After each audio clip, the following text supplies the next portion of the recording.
Hai, selamat sejahtera. Hai, Assalamualaikum. Kami akan membincangkan Tahap perkembangan bahasa Melayu. Hari ini saya akan menceritakan bahasa Melayu kuno. Bahasa Melayu merupakan keluarga bahasa Nusantara. Kegemilangan ialah daripada abad ke-7 hingga abad ke-13 pada zaman kerajaan Sriwijaya sebagai lingga Faskar dan bahasa pentadbiran. Peruntuknya di Semenanjung, Kepulauan Riau dan Sumatera. Bersifat sederhana dan mudah menerima pengaruh luar. Tidak terikat kepada perbezaan susun lapis masyarakat. Mempunyai sistem yang lebih mudah berbanding dengan bahasa Jawa. Banyak dipengaruhi oleh sistem bahasa Sanskrit. Bahasa Sanskrit kemudian dikenali pasti beban kepada pengayaan kosakata dan ciri-ciri kelimuan bahasa Melayu. Ciri-ciri bahasa Melayu kuno penuh dengan kata-kata pinjaman Sanskrit. Susunan ayat bersifat Melayu. Bunyi B ialah W dalam bahasa Melayu kuno, contoh bulan. Bunyi E, ebet tidak wujud, contoh dengan atau dangan.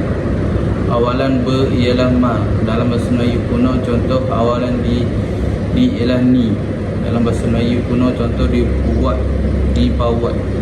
Ada bunyi kosonan yang diinspirasikan seperti BH, TH, DH, contoh suka, setira. Huruf H hilang dalam bahasa moden, contoh semua, sama. Bahasa Melayu kuno merupakan keluarga bahasa Nusantara. Ia menjadi lingkungan franca dan sebagai bahasa pentadbiran kerana bersifat sederhana dan mudah menerima pengaruh luar. Bersifat sederhana dan menerima pengaruh luar, tidak terikat kerana perbezaan susun lapis masyarakat. Mempunyai sistem yang lebih mudah berbanding dengan bahasa Jawa. Kegemilangan daripada abad 7 hingga abad 13.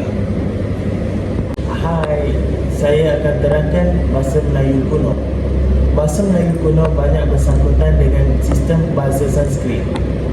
Bahasa Sanskrit salah satu bahasa dari India yang paling tua usianya dan masih digunakan. Bahasa Melayu kuno dipengaruhi oleh bahasa Sanskrit kerana masyarakat Melayu dahulu banyak beragama Hindu. Dan saya akan terangkan perbezaan bahasa Melayu kuno dengan bahasa Melayu moden. Bahasa Melayu kuno, bulan, dipanggil dalam bahasa Melayu moden dipanggil bulan. Dan bahasa Melayu kuno, seribu. Dalam bahasa Melayu moden dipanggil seribu. Bahasa Melayu kuno, maruat. Dalam bahasa Melayu moden dipanggil berbuat. Bahasa Melayu kuno, dimakan. Dalam bahasa Melayu moden dimakan. Bahasa Melayu kuno, mulana. Dan dalam bahasa Melayu moden dipanggil mulanya. Itu saja. saya akan menceritakan tentang bahasa Melayu klasik. Kedatangan agama Islam yang semakin meningkat di Asia Tenggara pada abad ke-13.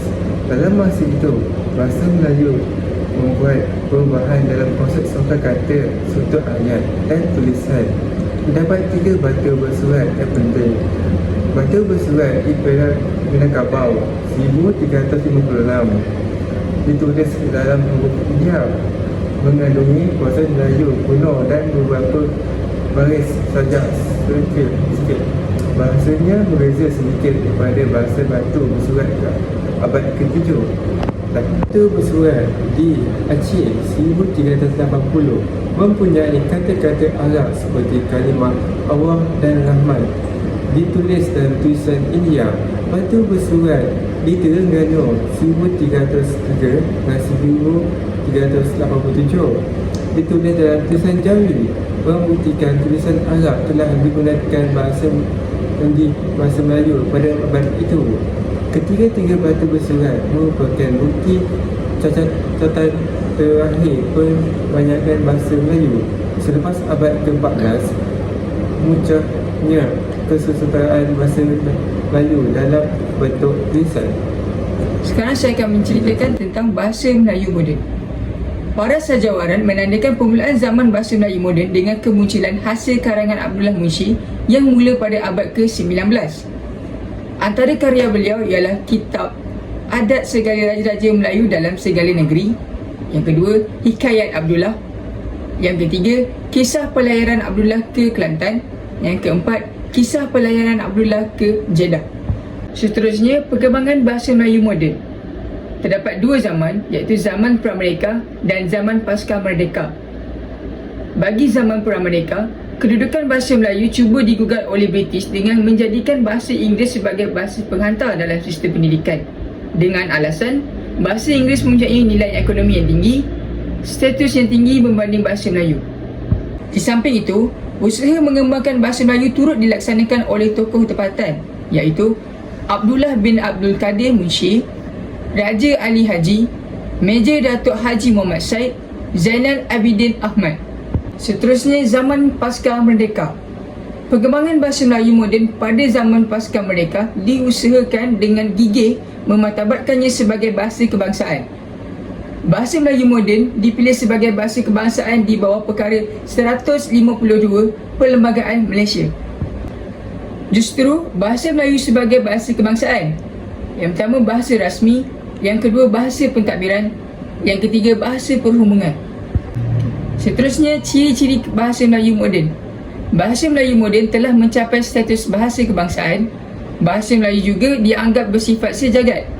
Bahasa Melayu mudah dilentur mengikut keadaan dan keperluan. Di sini terdapat perbezaan bahasa Melayu klasik dan bahasa Melayu moden. Bagi bahasa Melayu klasik, tiada perancangan bahasa, banyak dipengaruhi oleh bahasa Arab, menggunakan laras bahasa sastra lama. Bagi bahasa Melayu moden, melalui proses perancangan bahasa pesat dan banyak menerima pengaruh bahasa Inggeris.